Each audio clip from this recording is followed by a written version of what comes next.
Alright, we good. What's good, people? It's your boy, Jones the Great, aka Auntie's favorite. Back at it again with another episode of Generation Genius. I'm slouchy because I had coffee, but that coffee was weak. You know what I'm saying? I drink my coffee like Hennessy. I like it strong, so my brain wilding, but it's okay. We're gonna get through this. Anyway, I thought I would like to touch on my topics from last week, but we're going to breeze out of them. You know what I'm saying? There's a lot of other things I want to talk about, but I feel like as a black man, that is really important part of the conversation. And I feel like if you're listening to this, most of you guys are probably African American because, you're my people. Anyway, I would like to get into some points on what I was saying last week.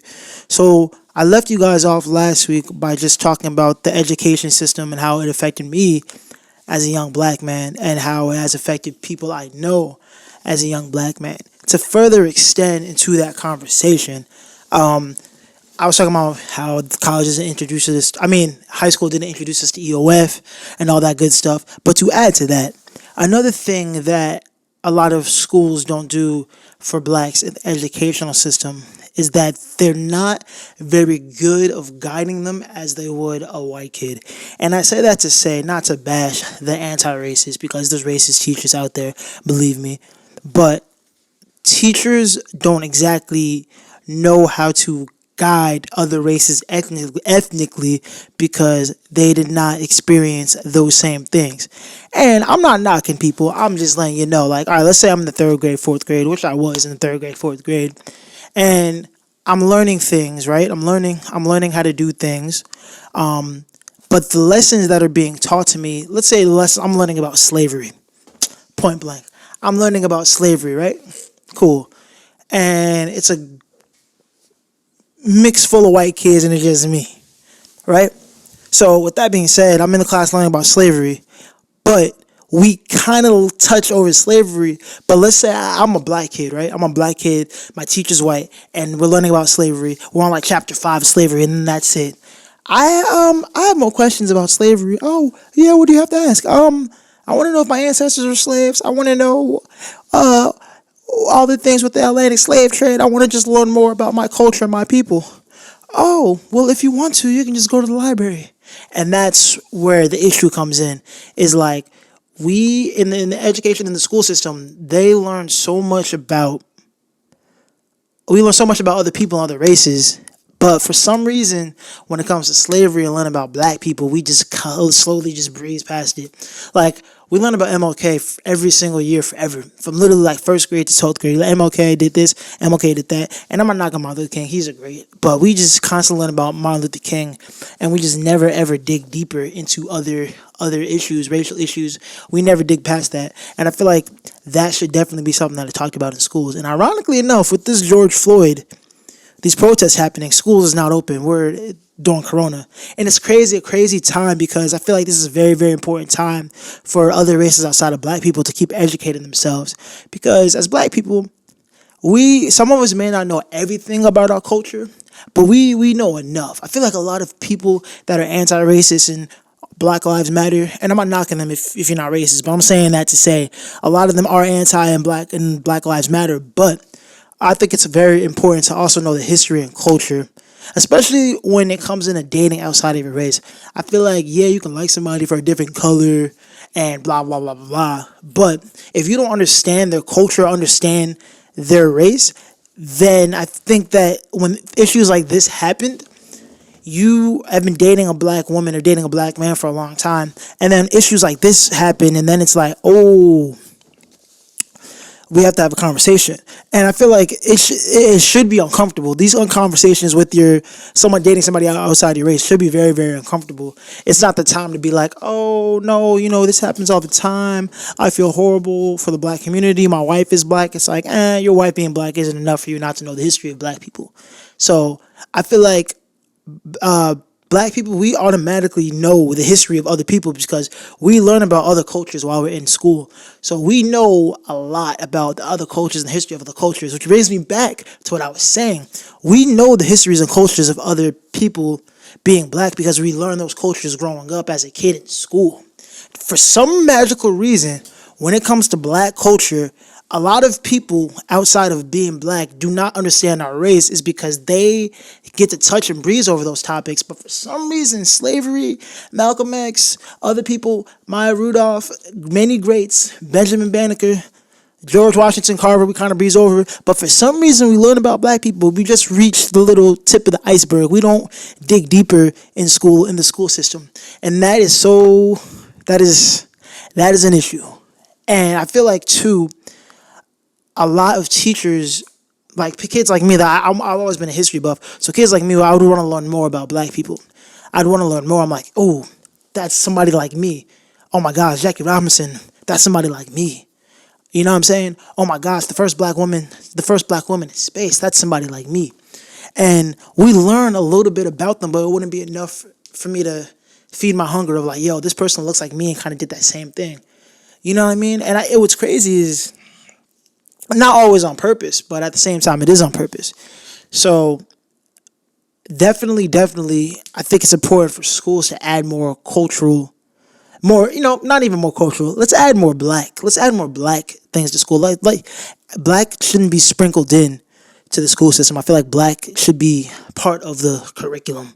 Like in college, you have to take a cultural study class to pass. And the problem with a lot of colleges, even from what I've seen, is like I would take like African studies class, or I'd take like a black history class, and the teacher would be white, and I'd be like, no offense to you, Mr. Johnson, but you're white. I'm not saying you don't know the history of black people, but at the same time, you sometimes still don't understand the what's that word? You still don't understand there's levels to being black. It's not just like black, we have to go through slavery. It's like, no. We have dealt with a lot of things systematically. It's not just like, oh yeah, I'm sorry that you're black, young man, blah, blah, blah. You know what I'm saying? Slavery is bad and I hate my people for you, man. I'm sorry. It's like, that's cool. But you really got to understand that this is a deep rooted issues that have been here for a minute. And I have a couple of friends that are like, bro, I'm with you. I feel like this is a crazy time. Just want to check in on you. You're beautiful, man. And, I've always been for you. And I'm black. But it's like, yeah, that's dope. But do you understand our history? Like, dig and learn our history. Like, this is a great time, especially where we're at the peak of this corona. It ends on Monday. So by the time you guys hear this, everything will be slowly back opening. But I feel like if you're listening to this and you're outside of the race of being black, you should definitely, if you really love and embrace black culture like you say you do, the protesting is dope. I love that people that are not of African American race are out here, but I feel like protesting is very, very powerful. But with the protesting, we should also be, black people, yes, we should study our culture more and just dig into deep and how great we are and start teaching your kids more about black culture. But for people that are not black, but they are embraced with black culture, you should definitely be the main ones studying and digging deeper in our culture and actually understanding. Because when you understand something, you can go into, oh my gosh, I'm wilding. When you understand somebody else's culture better, you gain an understanding, but you also go into the battle knowing what you're fighting for. You know what I'm saying? I feel like there's no reason to fight if you don't know exactly what you're fighting for. And it's crazy that George Floyd has sparked the biggest civil rights movement in history, which is just wild to me.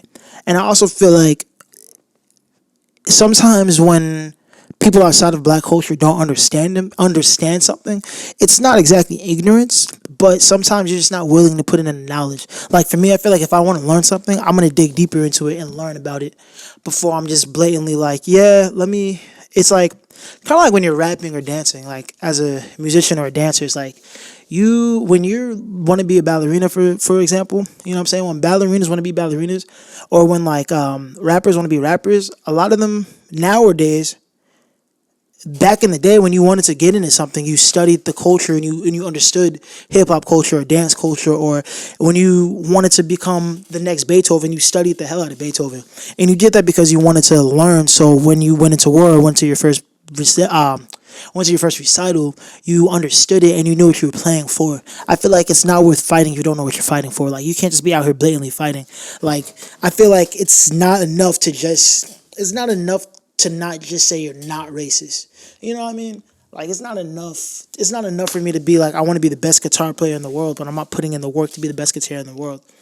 So I feel like when you put your best foot forward and you actually want to do something to actually make a change, I feel like amongst us black people talking and using our platforms, yeah, we're definitely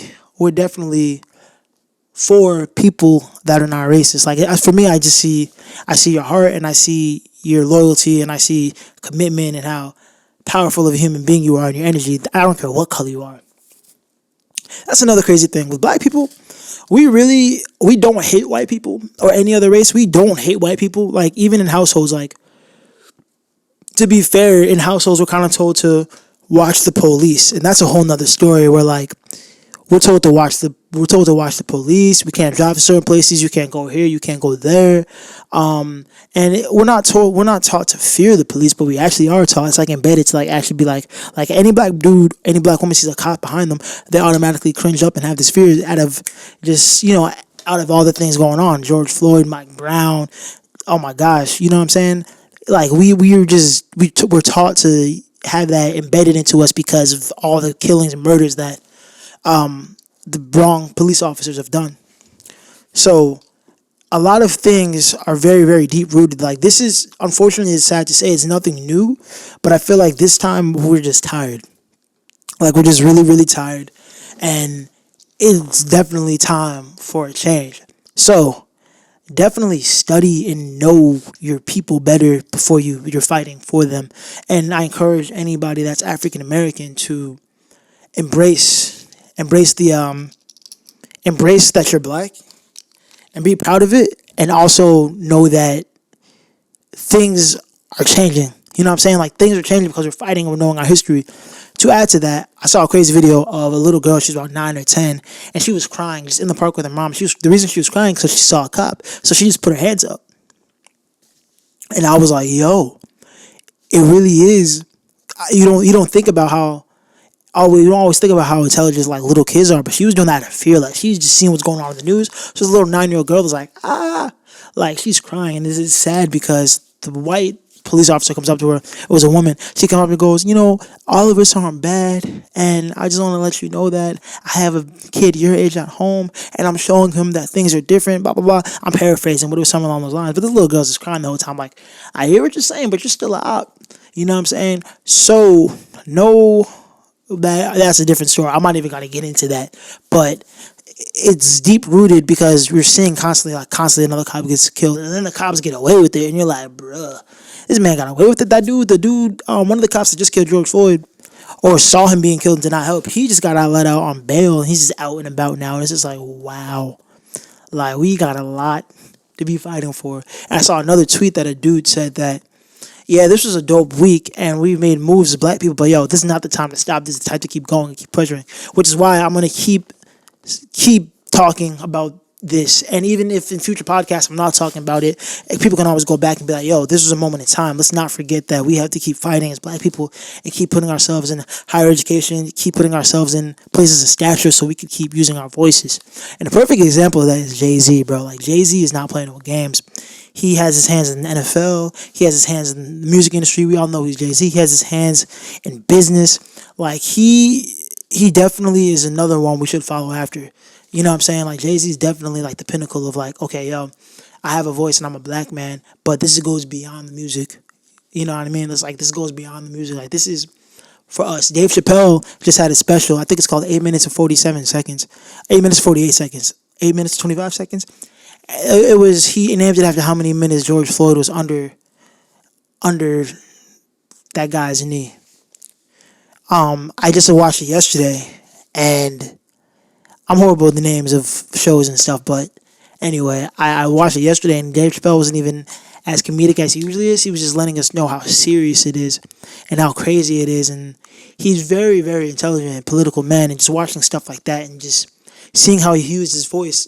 It was like a 30-minute set, and he did not even really get overly comedic. He was like serious and letting us know, especially as youth, the younger generation. I'm not exactly a youth, but I'm younger. But how important it is to keep fighting and keep putting ourselves in places of better education and just, fighting for change and things that are wrong. So, yeah.